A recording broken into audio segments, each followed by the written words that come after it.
नमस्कार विद्यार्थियों। आज हम कक्षा 12वीं आरोह भाग 2 के काव्य खंड हरिवंश राय बच्चन जी की कविता आत्म परिचय का अगला भाग पढ़ेंगे।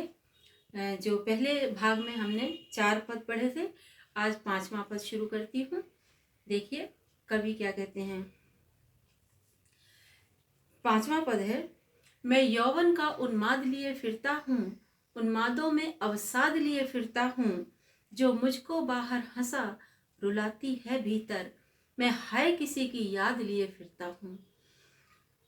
इसमें यौवन का उन्माद, उन्मादों में अवसाद, ये बड़ा सुंदर प्रयोग है।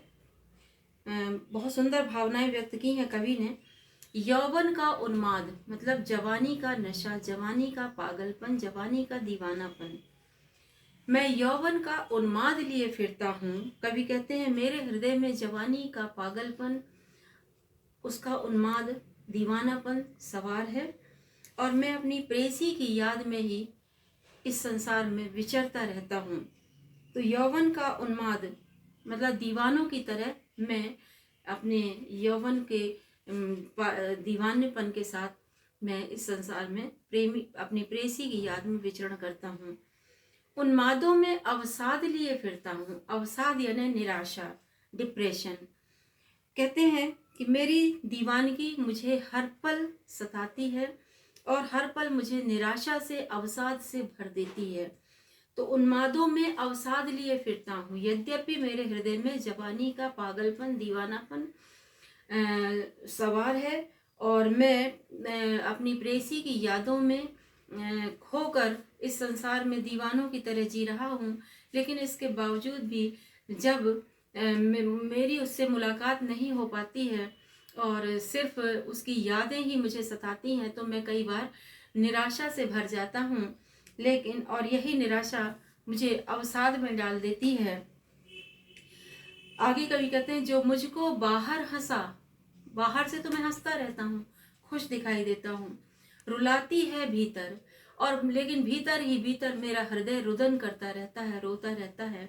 मैं हाय किसी की याद लिए फिरता हूँ, यानी कि मेरे हृदय में प्रेमिका, मेरी प्रेयसी की यादें समाई हुई हैं, और प्रिय वियोग में मैं निराशा में डूबता उतराता रहता हूँ, हमेशा व्याकुल रहता हूँ और उसी की यादों के सहारे में जीता हूँ।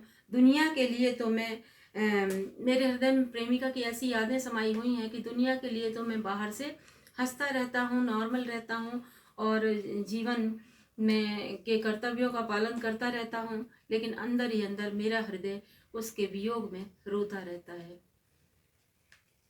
अगला पद हम पढ़ते हैं। कर यत्न मिटे सब, सत्य किसी ने जाना, प्रश्नवाचक चिन्ह लगा हुआ है, देखिए। कर यत्न मिटे सब, सत्य किसी ने जाना, नादान वही है हाय जहां पर दाना। फिर मूड ना क्या जग जो इस पर भी सीखे, मैं सीख रहा हूं सीखा ज्ञान भुलाना।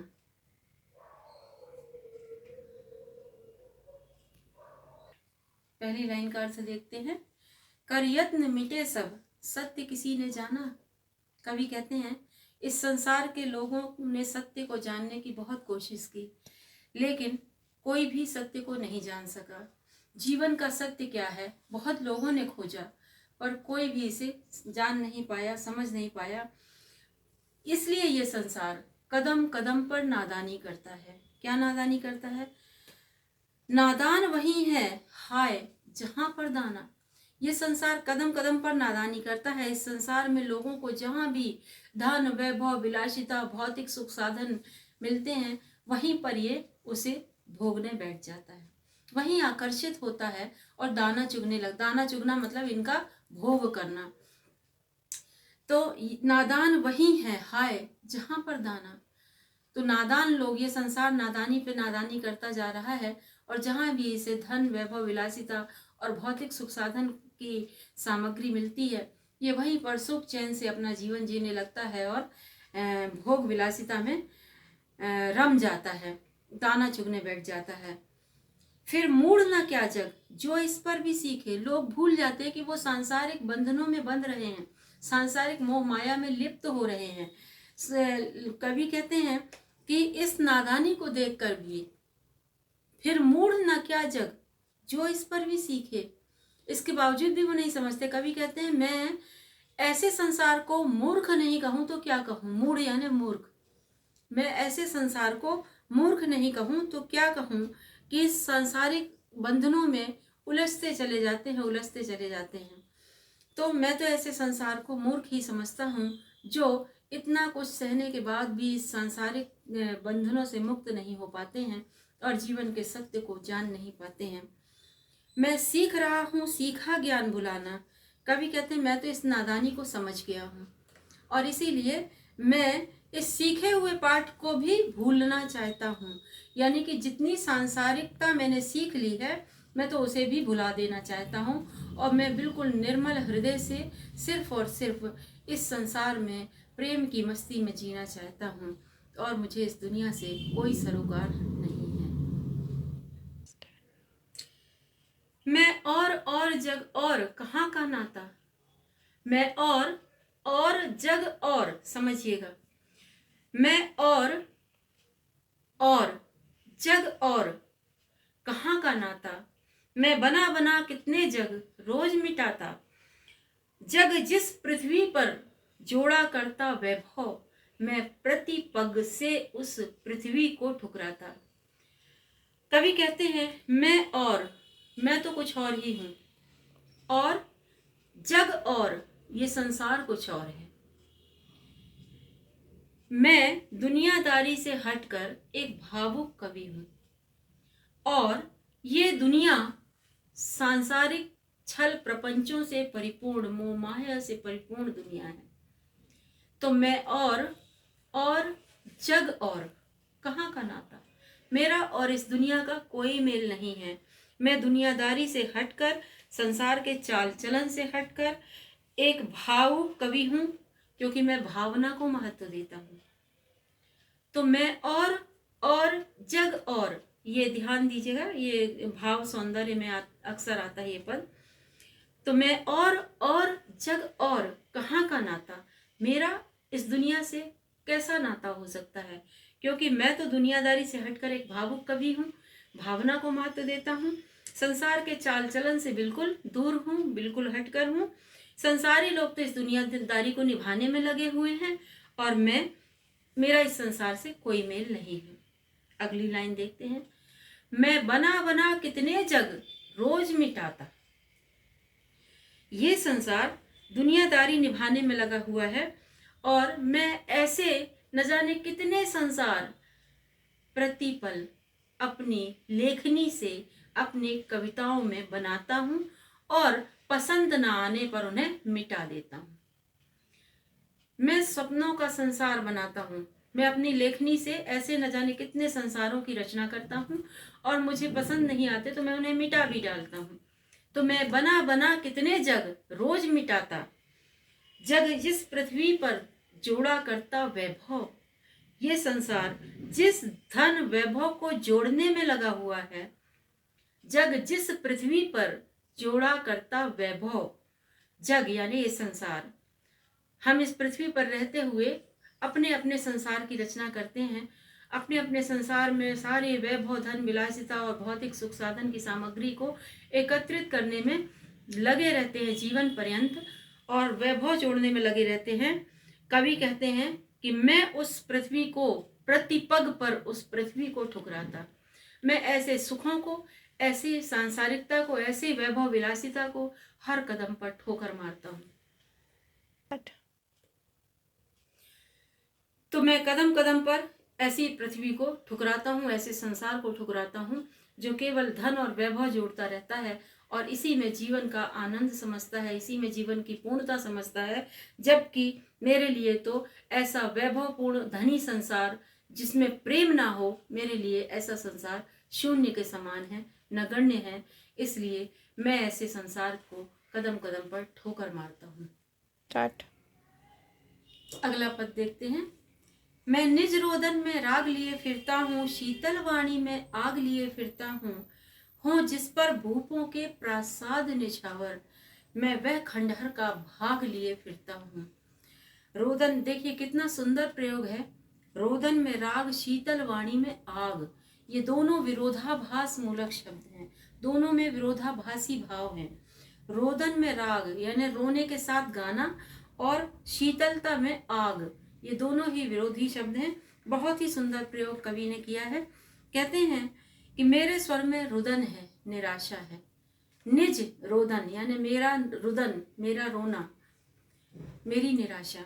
मेरे स्वर में रुदन है, निराशा है, परंतु इस रुदन में, इस निराशा में भी प्रेम की सच्ची भावना है।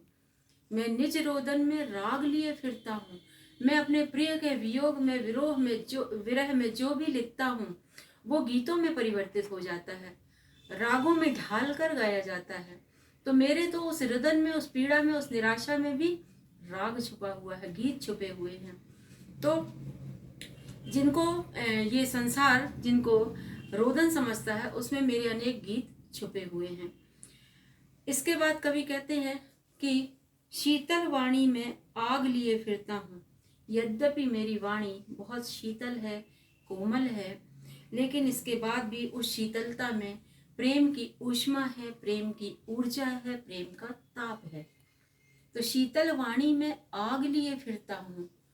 मेरे कवि ये कहना चाहता है कि कविताओं के जो शब्द होते हैं, बड़े कोमल कांत शब्दावली होती है कविताओं की, बहुत ही संवेदनशील, बहुत ही कोमल शब्दों का प्रयोग कविताओं में होता है। तो वाणी बड़ी शीतल है, बहुत कोमल है, लेकिन उसमें जो प्रभाव होता है, उन शब्दों का जो प्रभाव होता है, जो उनमें ऊष्मा होती है, जो ताप होता है, वो लोगों के हृदय को छू जाता है। तो मेरे स्वर में रुदन है, निराशा है, लेकिन इसके बावजूद भी उसमें प्रेम की सच्ची भावना है, प्रेम के सच्चे गीत हैं। वो जिनको संसार रुदन कहता है, वो वास्तव में मेरे विरह की पीड़ा है, मेरे प्रेम की पीड़ा है, जो गीत बनकर, गीतों के माध्यम से इस संसार को दिखाई दे रही है, सुनाई दे रही है। और मेरे हृदय, मेरी वाणी यद्यपि बहुत शीतल है, कोमल है, लेकिन इसमें प्रेम की ऊष्मा है, प्रेम का ताप है, प्रेम की ऊर्जा है। आगे देखते हैं, कवि कहते हैं, हो जिस पर भूपों के प्रासाद न्योछावर। प्रासाद यानी महल, बड़े बड़े महल। जिस पर भूपों, भूप यानी राजा, प्रासाद यानी महल, तो भूपों के प्रासाद यानी राजाओं के महल। न्योछावर करना यानी कुर्बान कर देना, समर्पित कर देना। मैं वह खंडहर का भाग लिए फिरता हूँ। खंडहर मतलब जब बड़े बड़े महल टूट फूट जाते हैं, ध्वस्त हो जाते हैं, तो उनका जो हिस्सा बचता है टूटा फूटा, उसे खंडहर कहते हैं। कवि कहते हैं कि मेरे जिस प्रेम पर बड़े बड़े राजाओं ने अपने बड़े बड़े महलों को न्योछावर कर दिया, कुर्बान कर दिया, लोगों ने राज्य दांव पर लगा दिए प्रेम को पाने के लिए। ऐसे इतिहास में कई उदाहरण आप पढ़ेंगे, जहाँ पर प्रेम के लिए बड़े बड़े युद्ध हुए, बड़े बड़े राज्य कुर्बान कर दिए बड़े बड़े राजाओं ने। कवि कहते हैं कि यद्यपि मेरा जीवन तो खंडहर है, क्योंकि प्रेम तो है लेकिन वो उपलब्ध नहीं है। प्रेम की पीड़ा है मेरे हृदय में, पर प्रेसी से मिलन संभव नहीं है।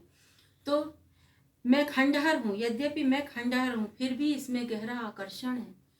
मैं खंडहर का वे भाग लिए फिरता हूँ। यद्यपि प्रेम पर बड़े बड़े राजाओं ने अपने राजमहलों को न्योछावर कर दिया है और मेरा जीवन तो खंडहर है, फिर भी उस खंडहर में भी गहरा आकर्षण है, क्योंकि उसमें मेरे मूल्यवान प्रेम को मैंने अपने हृदय में बसा रखा है। इसके बाद अगला पद देखते हैं। अगला पद है, मैं रोया इसको तुम कहते हो गाना, मैं फूट पड़ा तुम कहते छंद बनाना। मैं रोया इसको तुम कहते हो गाना, मैं फूट पड़ा तुम कहते छंद बनाना। क्यों कभी कहकर संसार मुझे क्यों कभी कहकर संसार मुझे अपनाए, मैं दुनिया का हूँ एक नया दीवाना।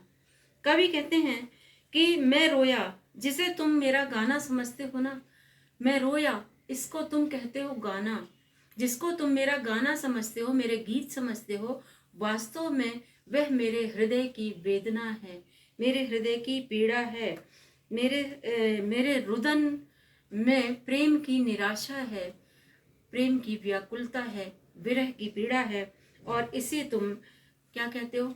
तुम कहते हो कि कवि ने क्या छंद बनाया है, क्या गीत लिखा है। तो मैं रोया, मेरे रुदन को तुम गाना समझते हो, गीत समझते हो। मैं फूट पड़ा तुम कहते छंद बनाना। जब जब मेरे हृदय की तीव्र विरह वेदना संगीत बनकर शब्दों के माध्यम से फूट पड़ी, मेरी भावनाओं का जब जब सहज विस्फोट हुआ, तुमने कहा कि वाह, कवि ने क्या छंद बनाया है। इसे तुमने छंदों का उद्गम कहा, छंदों का। और तुम वाह वाह कर उठे मेरी उस विरह की पीड़ा पर, मेरी विरह वेदना पर। क्यों कवि कहकर संसार मुझे अपनाए, व्यर्थ ही कवि के रूप में ये संसार मुझे सम्मान देता है। क्यों कवि कहकर संसार मुझे अपनाए, संसार मुझे कवि के रूप में क्यों अपनाता है, क्यों अपना रहा है। कवि कहकर मुझे संसार सम्मान क्यों दे रहा है, जबकि मैं तो इस संसार में, दुनिया में अपने आप को एक दीवाना ही कहलाना पसंद करता हूँ। मैं दुनिया का हूँ एक नया दीवाना, मैं स्वयं को दीवाना कहलाना ही पसंद करता हूँ। संसार व्यर्थ ही मुझे कवि के रूप में सम्मान देता है। अगला पद देखते हैं, जो कि आखिरी पद है इस कविता का। मैं दीवानों का वेश लिए फिरता हूँ, मैं मादकता निशेष लिए फिरता हूँ, जिसको सुनकर जग झूम झुके लहराए, मैं मस्ती का संदेश लिए फिरता हूँ। वाह! कवि कहते हैं मैं दीवानों का वेश लिए फिरता हूँ। कवि अपनी प्रेम की दीवानगी में मस्त हैं, चूर हैं, और लोग भी उनकी दीवानगी के दीवाने हैं, लोग भी उनकी दीवानगी पर मुग्ध हैं। तो कवि कहते हैं इस संसार में मैं दीवानों की तरह विचरण करता हूँ, दीवानों का वेश लिए फिरता हूँ। मैं इस संसार में दीवानों की तरह विचरण करता हूँ। मैं मादकता निशेष लिए फिरता हूँ। मेरे प्रेम की दीवानगी में मादकता है, नशा है, मस्ती है, और मैं अपनी इस मादकता से हर महफिल को क्या करता हूँ, मैं हर महफिल में रौनक ला देता हूँ। मैं हर महफिल में अपनी दीवानगी से हर महफिल को मस्त बना देता हूँ, और जिसको सुनकर जग झूम झुके लहराए, मैं अपने प्रेम और यौवन के गीतों से हर हर महफिल को मस्त बना देता हूँ। ये संसार मेरे प्रेम भरे गीतों को सुनकर झूम उठता है, लहरा उठता है, और मैं मस्ती का संदेश लिए फिरता हूँ। तो मेरे प्रेम के गीतों में ऐसी मस्ती है जिससे संसार झूमने लगता है, झुक हो जाता है, लहराने लगता है, और इस तरह से मैं आनंद और मस्ती का संदेश अपने गीतों में देता हूँ। ये सूफियाना मस्ती और उमर खयाम की रुबाइयों की तरह कवि की कविता में मस्ती है, मादकता है, कोमलता है, और कवि ने इस तरह खुलकर अपने प्रेम को बड़ी स्वच्छंदता के साथ स्वीकार किया है। कहीं भी उसके हृदय में कुंठा नहीं है, कहीं भी उसके हृदय में संकोच नहीं है। और ये कवि हरिवंश राय बच्चन की आत्म परिचय कविता यहीं पर समाप्त होती है। हम अगली कविता के साथ फिर मिलेंगे, तब तक के लिए नमस्कार।